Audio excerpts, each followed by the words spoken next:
I'm Melissa Hayden with the Socionomics Institute, and today I'm here with Matt Lampert, Director of Research at the Institute, and Alan Hall, Senior Analyst at the Institute. Thanks for taking the time to be here today. Sure. Yeah, no problem. So the presidential election is, of course, gobbling up most of the headlines today, but there's other big news to talk about, and that is the marijuana legalization movement has gained its biggest victory in years. So states like California, Massachusetts, and Nevada have legalized recreational use of the drug. Maine seems to be on the verge. Other states like Florida and Arkansas have legalized medical use of the drug. So I just thought I'd ask, so what's driving this trend towards legalization? Well, this is something that we've tracked in the Socionomist going all the way back to 2009 when our colleague Ewan Wilson did a study on marijuana. And what he started looking at was whether or not there was a connection between social mood and drug use. And he didn't really find a whole lot there, but what he found was even more interesting.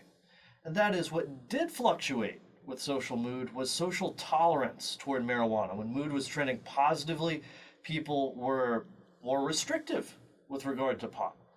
They tended to put prohibitions on the consumption of the drug, for example. But when mood was trending negatively, society was more relaxed toward the drug, and some of those restrictions were relaxed.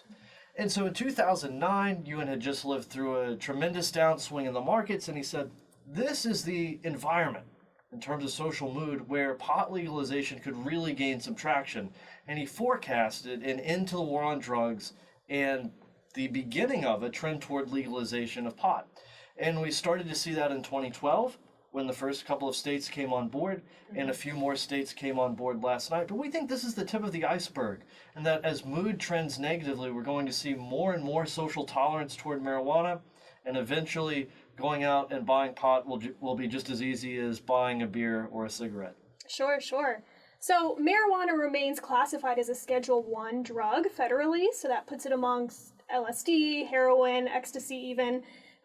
So in the government's eyes, this means that, there's no medical benefits to marijuana.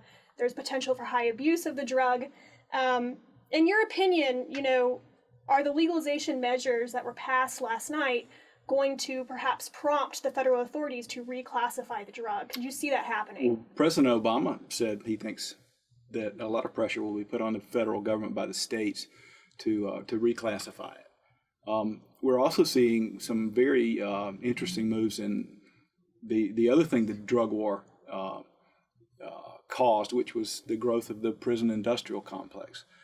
There have been a lot of pardons of nonviolent criminals that have been in jail for drug-related crimes recently, and you're seeing this shift in attitudes kind of across the board about this sudden realization that pot is not the evil weed that it was made out to be for so long. It looks useful in the medical sense in some cases, and certainly less damaging than alcohol in many cases.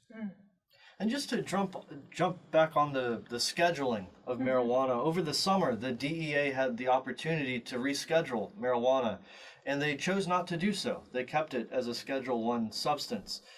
Another element in that trend is that about a year and a half ago, there was talk that as many as 12 or 13 states would have ballot referenda in this election on pot. Well, it ended up being a much lower number, but everywhere where it was on the ballot, it passed. And I think those two signs, the smaller number of states, the failure of the DEA to reclassify, both indicate we're still early in the trend, and there's a lot of room to run. And the trend of social mood will give us a pretty good indicator of when we can expect more and more states to come on board, and when the federal government may take another look at rescheduling pot.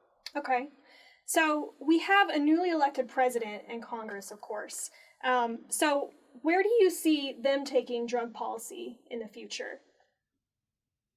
I think it will depend upon what kinds of things he sees in the states. So I think that, once again, watch the trend of social mood if you want to know what's going to happen with marijuana legalization. What do you think, Matt?